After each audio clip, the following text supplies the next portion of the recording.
Imagine a remote village, deep in the wilderness, hidden from maps and seldom touched by modern humans. The village is quiet, too quiet. Few know that when night falls and the fog begins to shroud the trees, something unseen during the day emerges. A strange market with glowing lights flickers through the thick mist. No one knows where the merchants come from or what they truly sell, but once inside, not everyone returns safely. Do you dare enter this mystical market?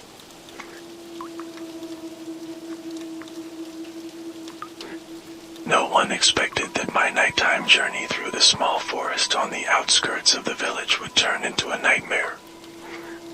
I, along with my two friends, Jake and Megan, were trying to find our way home after camping for several days. It was already dark, and the fog was creeping in, obscuring our view. Jake pointed toward a strange light flickering among the trees. "Hey, what's that?" "It looks like lights over there," he said curiously. We decided to check it out, thinking it might be another camp. But the closer we got, the stranger it felt. Old tents were lined up, filled with items we had never seen before.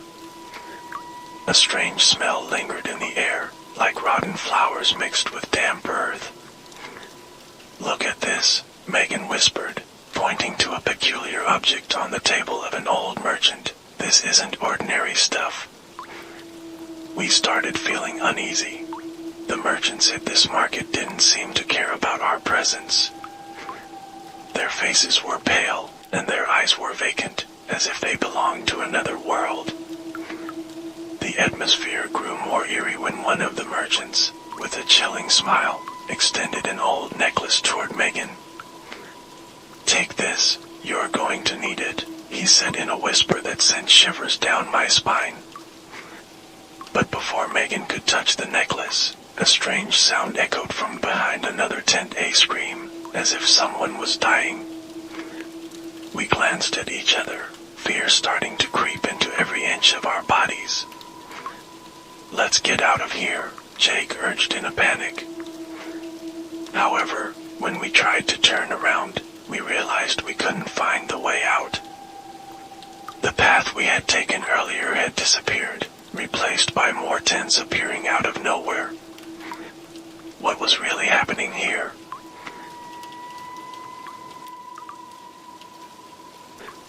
As time passed, the horror enveloped us more and more. The merchants in this market seemed odd. There were no shadows following them, even though the bright lights around should have cast them. As we walked further in, the feeling that we were being watched grew stronger. The once empty tents were now filled with visitors who didn't seem fully human. Their faces were dull, black eyes peering from beneath hats and hoods. Jake, who had previously tried to remain calm, started losing control. "We need to get out of here, now," he shouted, grabbing my hand. We ran as fast as we could, navigating through the market's ever-changing alleys. The paths we chose never brought us closer to the edge of the forest. I could hear Jake's heavy breathing behind me, while Megan kept glancing at the necklace she almost took. "Why don't they have shadows?" Megan asked in a trembling voice, as if trying to process the horror we had just experienced. She kept looking at the merchants who walked around without leaving any trace on the ground. At first glance, they seemed normal, but the longer we observed them, the clearer it became that they weren't human. "Whatever they are, we need to get out of here," I replied, my voice choked by the growing fear. Our steps quickened, but the market felt like a never-ending maze. At every corner, the merchants seemed to watch us with unsettling smiles. Some spoke in languages we didn't understand, while others stared blankly with pitch-black eyes. Suddenly, Megan stopped. Her hands trembled as she pointed to a trading table in the corner On that table were very familiar items: Jake's camera, my jacket, and even Megan's bracelet that had been lost years ago. "What the hell is this?" Jake shouted, approaching the table, his face full of terror.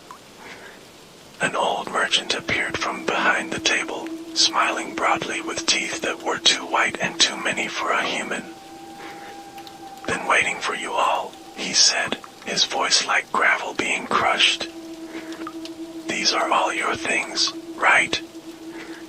You'll be needing them." We didn't have time to ask what he meant because the sound of a large bell echoed from the center of the market. At that sound, all the merchants seemed to pause for a moment, their eyes fixed on us. Something was very wrong in this place, and that bell, somehow, made everything feel more urgent. "We have to go now," I urged, pulling Jake's arm before he could say anything more. Megan followed closely behind, still holding the necklace that had been offered to her. The fog thickened, and the shadow of the market behind us began to fade. But we knew the market hadn't truly vanished. They were just waiting for the right moment.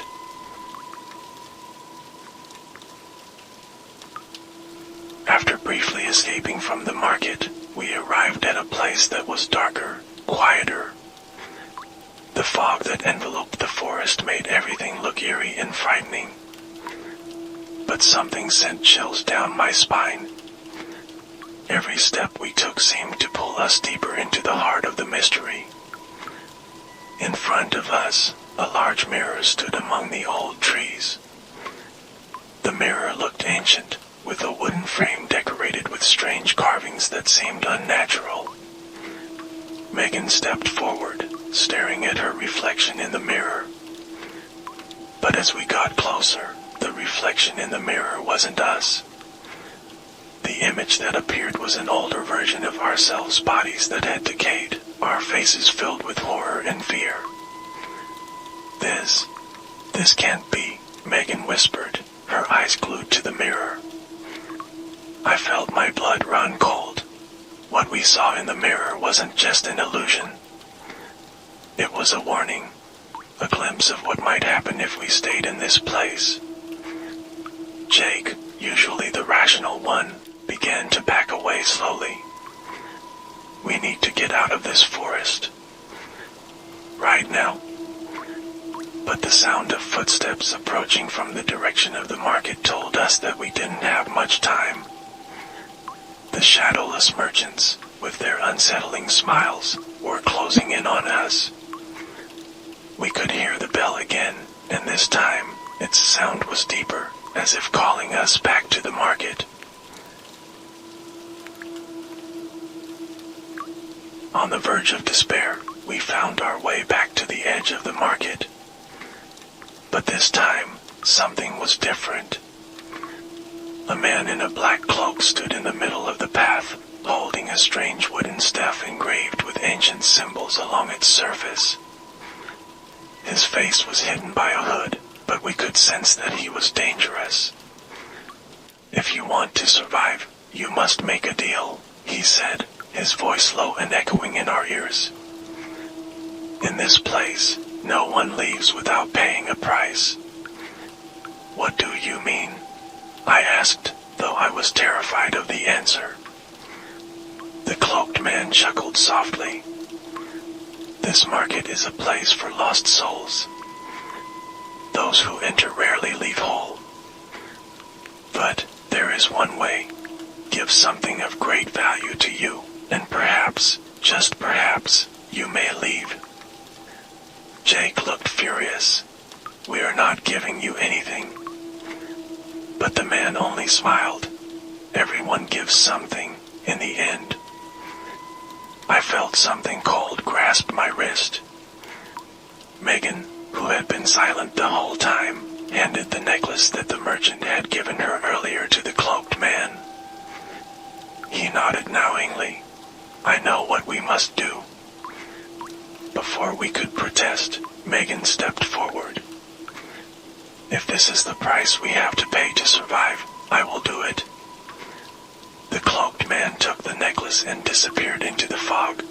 leaving us in even greater tension. We still didn't know whether this bargain would save us or drag us further into the nightmare of this haunted market.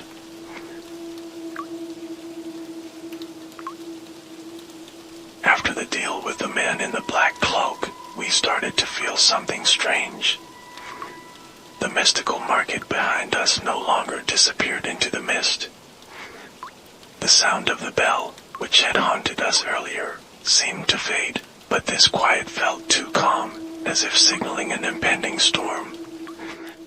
"What is really happening?" I whispered, though I didn't expect anyone to answer. Megan clung tightly to my arm, her gaze still filled with lingering fear. I feel like we were trapped in their game. Jake, who had been walking ahead of us, suddenly stopped. "Wait," he said, bending down and pointing to the ground. "Look at this." Our footprints, which should have been leading us toward the forest, seemed to loop back toward the market. It was as if every step we took only brought us back to the starting point. I could feel my heart beating faster. The sensation of being chased became more real, even though we hadn't seen anyone behind us. "What did you do, Megan?" Jake's voice was sharper than he intended. "What did we actually pay with that necklace?" Megan shook her head, tears beginning to flow down her face. "I don't know. I just felt. If I didn't give it up, we'd all die." We all fell silent, trapped in a deepening confusion. Ahead of us, the mist began to thicken, forming an impenetrable wall. But then, the sound came again, the bell, though this time more distant and softer. It was as if the market was calling us back. "We can't go back," I said firmly, even though I knew deep down that our options were becoming increasingly limited. Jake sighed heavily and started walking again. This time, we followed cautiously, trying to ignore the reality that no matter how far we walked, we always felt like something or someone was watching us from within the mist.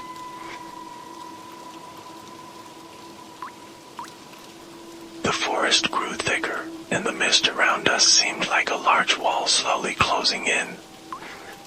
There was no sound except for the crack of branches beneath our feet, making the atmosphere even more terrifying. Though we had walked far, the surroundings never changed. It was as if this forest was endless. As we continued, Megan suddenly stopped. She stared straight ahead, her eyes wide with fear. "Do you see that?" she whispered, pointing into the fog. Jake and I followed her gaze. At first, I saw nothing, just the thickening mist. But then, something appeared, a shadowy figure, tall and thin, standing among the trees. The figure didn't move, but its gaze felt piercing. Jake stepped back, his voice trembling. "What is that?" Before we could say more, the figure disappeared into the mist, as if swallowed by the darkness of the night. But the cold chill running down my spine made me realize that the figure wasn't entirely gone. "We have to keep moving," I said, trying to master my fear. "We can't stop here." But the further we walked, the clearer it became that this forest wasn't natural. Shadows kept appearing at the corners of our vision, always vanishing when we tried to look directly at them. Each step felt heavier, as if some unseen force was trying to hold us back. Then, we reached a small river, its water black as ink, swirling slowly. Above the river stood an old bridge, almost collapsing under its own weight. Across the bridge, something was waiting, though we couldn't see it clearly. "We have to cross," Megan said softly, though her gaze was full of doubt. Jake stepped forward, testing the strength of the bridge. This could fall apart at any moment, he muttered. But he knew, just as we all did, that this might be our only way out of this place. With bated breath, we stepped onto the bridge, one by one. Each wooden plank creaked beneath our feet, making my heart race as if it could stop at any moment. Halfway across, Megan froze, her eyes fixed on something in the distance. "There it is again," she whispered, pointing to the far side of the bridge. I turned and saw it, the same figure, clearer this time. It seemed to be floating, its eyes never blinking as it stared at us.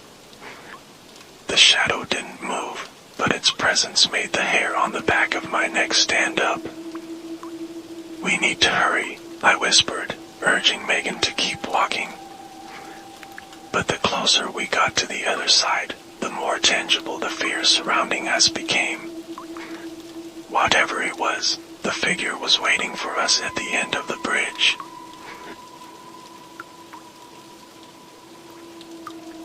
As we finally reached the other side, the bridge behind us suddenly collapsed into the Black River, as if erasing any way back. There was no choice but to keep moving forward. But ahead of us, the mist thickened, and the figure we had seen earlier disappeared, seemingly blending with the shadows of the forest. "What the hell is going on here?" Jake asked, his voice filled with growing despair. "Why can't we get out?" I wanted to answer, but I had no explanation. This forest, the mystical market, the shadowless merchants, it all felt like an unending nightmare. Every step we took only pulled us deeper into the darkness, with no sign that we were nearing the end of any of this. Amid the confusion, a sound suddenly echoed from within the mist. It was faint, almost like a whisper, but clear enough to make us all stop in our tracks. "Come back." We looked at each other, searching for the source of the voice. But around us, there was no one. Only the ever-thickening mist that enveloped the forest, and the voice, drawing nearer. "Come back." Megan let out a small scream, her hands shaking as she clutched Jake's arm. "I don't want to be here anymore," she said, tears streaming down her face. "Please, we need to get out." But the voice kept closing in, and this time, it was clearer. "You will never leave." After the mysterious voice disappeared, our fear deepened. The seemingly endless forest felt like a labyrinth of darkness, and each step we took brought us closer to a place we couldn't understand. No matter how hard we tried, there seemed to be no way out. Jake tried to calm us down, though his face couldn't hide his worry. "We need to stick together. This might just be a mind game." But I could feel something deeper than just a mind game. The ghostly market, the man in the black robe, and the persistent feeling of being trapped, it all felt like a scenario planned long before we arrived here. As our steps became heavier, Megan suddenly stopped again. She saw something on the ground, a small object embedded in the mud. I looked at it, a necklace, similar to the one Megan gave to the man in the black robe at the market. "But how is that possible?" Megan whispered, her voice trembling. Jake crouched down, picking the necklace from the mud, staring at it with fear. "This isn't a coincidence. Something is playing with us." The necklace wasn't just any piece of jewelry. At the same time, I felt as if something was stirring around us.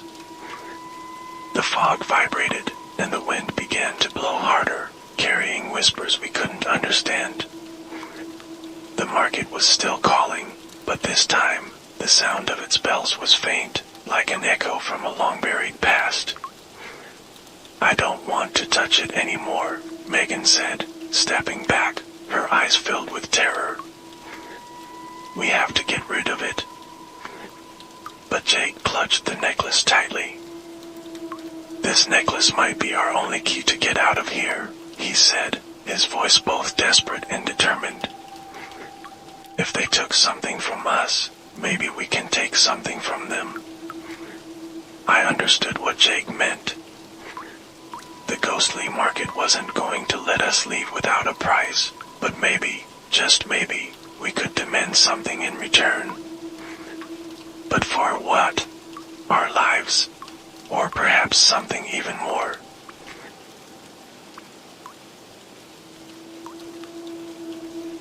Our journey to escape the forest felt like an endless trek. Each step seemed to drag us deeper into an unknown place. However, one thing was certain, the voices were getting closer. Not just whispers now, but also heavy footsteps that echoed from within the fog. As we continued walking, a large shadow suddenly appeared in front of us. The figure was tall and dark, with eyes glowing red like embers. We stopped instantly, our hearts gripped by burning fear. It's time for you to pay, the deep voice from the figure echoed, cutting through the air like a blade slicing into our minds. Megan let out a small scream, while Jake tried to step forward with the necklace in his hand. We don't want more harm. We just want to leave. The figure didn't move, only stared at us with sharp eyes. That necklace is just the beginning. You've taken something you shouldn't have touched, and now the price must be paid.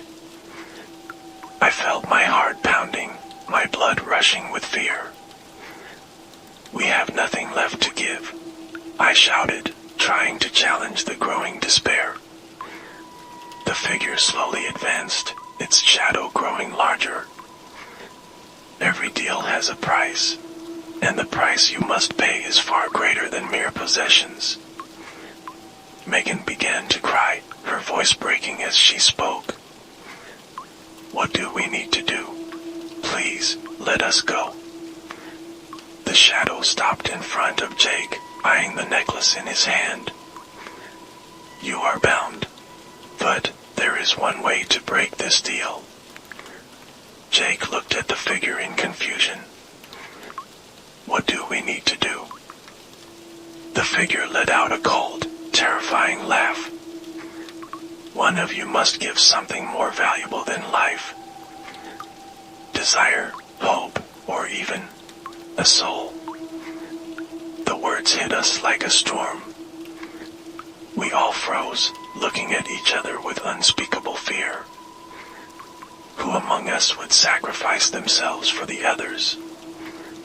Or was this a way to make us destroy each other?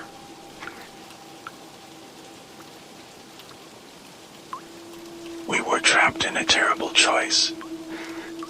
The ghostly market, the haunting shadows, and the figure demanding something as payment all formed a perfect trap. There was no easy way out, but we knew one thing: not all of us would leave this place alive. Jake stood before us, gripping the necklace tightly. If this is the only way, then let it be me. Megan screamed, No, Jake, please, don't do this. But Jake gave a small smile. I've known since we first came here that we wouldn't leave easily. If someone has to pay the price, let it be me. The dark figure moved closer, and the fog around us thickened, sealing off any chance of escape. I couldn't say anything, just watching as Jake surrendered himself to something bigger and darker than just the ghostly market. I will take your desire, the figure said with a voice full of malice. The desire to live, the desire to be free. All of it will be mine. Jake closed his eyes, and in an instant, his body collapsed to the ground. The thick fog enveloped him, swallowing his body until it disappeared without a trace. The ghostly market had taken what it wanted, and we, who remained, were merely witnesses to a price beyond imagination. The sound of bells echoed again, growing distant, and slowly the fog began to fade. The forest returned to silence, and in front of us, the way out we had been searching for finally appeared. We left that place with broken spirits, but we knew one thing: no one returns from the ghostly market without losing something. The loss may not always be visible, but it's always there. This story might have sent chills down your spine, but imagine if you were in their position. The ghostly market might just be a tale, but what if there are places where your fate could be gambled at an immeasurable price? Don't just sit back. If this story gave you goosebumps, share it with your friends, and don't forget to subscribe so you don't miss out on more thrilling stories. Who knows, maybe one day you'll find a place like the ghostly market yourself.